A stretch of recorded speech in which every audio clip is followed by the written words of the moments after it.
मनोज जी आपको रोज फोन करते हैं मम्मी जी, लेकिन मैं उन्हें जब भी फोन करती हूँ वो मेरा फोन काट देते हैं। तूने उस रात मेरे बेटे को नाराज कर दिया क्या?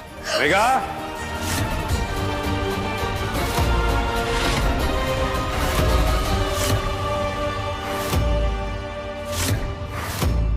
मेघा बरसिंगे सीरियल के एपिसोड में अब तक हमने देखा था कि भाई किस तरह से यहाँ पर हमारी मेघा को इतना कुछ देखने को मिल रहा है। अभी पहले उसे लग रहा था शादी के पहले कि उसकी जिंदगी काफी खुशहाल होने वाली है, लेकिन यहाँ पर मेघा जब से शादी करके अपने ससुराल आई है उसे बार बार काफी सारी शॉकिंग चीजें देखने को मनोज जी आपको रोज फोन करते हैं मम्मी जी, लेकिन मैं उन्हें जब भी फोन करती हूँ वो मेरा फोन काट देते हैं। तूने उस रात मेरे बेटे को नाराज कर दिया क्या?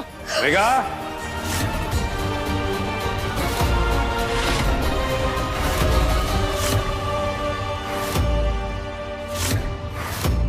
रही है। पहले तो हमने देखा था कि किस तरह से यहाँ पर मेघा के ऊपर उसके ससुर जी यानी कि डैडी जी चिल्ला देते हैं नशे की हालत में धुत होकर, और ये सब देखकर हमारी मेघा काफी ज्यादा घबरा जाती है। और इसी बीच यहाँ पर मेघा के मन में लाख सवाल घूम रहे हैं। बार बार उसके मन में एक ही सारे सवाल आ रहे हैं कि आखिर उसके अकाउंट में पैसे कहाँ से आए, पैसे किसने निकाले, और वो 5-5 लाख रुपए किस आदमी का अकाउंट में गए। और ये सारी बातें हमारी मेघा को काफी ज्यादा परेशान करी। और इसी के साथ आने वाले एपिसोड में हमें देखने को मिलता है कि भाई मनोज की माँ इस सिचुएशन को संभालती है ताकि भाई मेघा को शक ना हो, और वो जानबूझकर डैडी जी पर चिल्लाती है और कहती है कि भाई तुम्हें शर्म करनी चाहिए, थोड़ी नई नवेली बहू है और तुमने उसके ऊपर इतना चिल्ला दिया, उसे डांट दिया, उसे डरा दिया।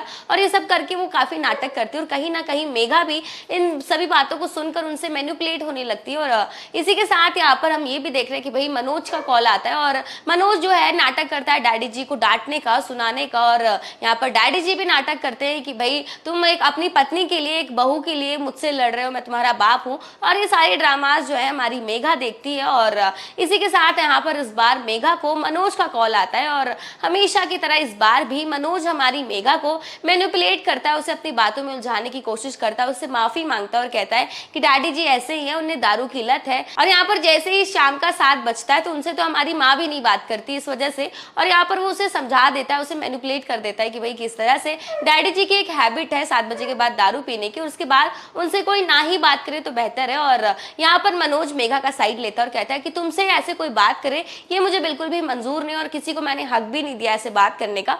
और इस बार ये सब कहकर मनोज हमारी मेघा को मैनिपुलेट करता है। और इसी के साथ मेघा यहाँ पर मनोज को बताती है कि उसके अकाउंट से 5-5 लाख रुपए कट हुए और किसी सिकंदर तलवार नाम के इंसान के पास गए। और यहाँ पर मेघा की बात सुनकर मनोज चौंक जाता है, क्योंकि उसे तो पता ही है कि भाई सिकंदर तलवार कौन है। और मुझे तो ऐसा लग रहा है कि भाई मनोज का ही असली नाम सिकंदर तलवार है। और इसी के साथ आने वाले एपिसोड में हमें देखने को मिल रहा है कि भाई किस तरह से यहाँ पर सास ससुर जो है मेघा के उसे कितनी ज्यादा टॉर्चर कर रहे हैं, उससे इतने ज्यादा डिमांड कर रहे हैं, जिसे देखकर भाई हमें बहुत दुख हो रहा है। मेघा के फैंस को काफी दुख हो रहा है। हम देख रहे हैं कि किस तरह से यहाँ पर दोनों सास ससुर मिलकर हमारी मेघा को टॉर्चर कर रहे हैं। वहां पर सासू माँ आराम से एकदम चिल कर रही है और टीवी सीरीज देख रही है, तो यहाँ पर उसके ससुर जी अपने दोस्तों के साथ दारू पी रहे हैं। और सबसे शर्मनाक चीज तो ये है कि वो मेघा से ही अपने ग्लासेस को भरवाते हैं, दारू की बॉटल्स मंगवाते हैं। और यहाँ पर इसी बीच हम देख रहे हैं कि भाई हमारी मेघा जो है पूरी तरीके से टूट गई है। उसने ये सब एक्सपेक्ट भी नहीं किया था कि भाई शादी के बाद उसके साथ ऐसा होगा। तो आने वाले एपिसोड में देखना दिलचस्प होगा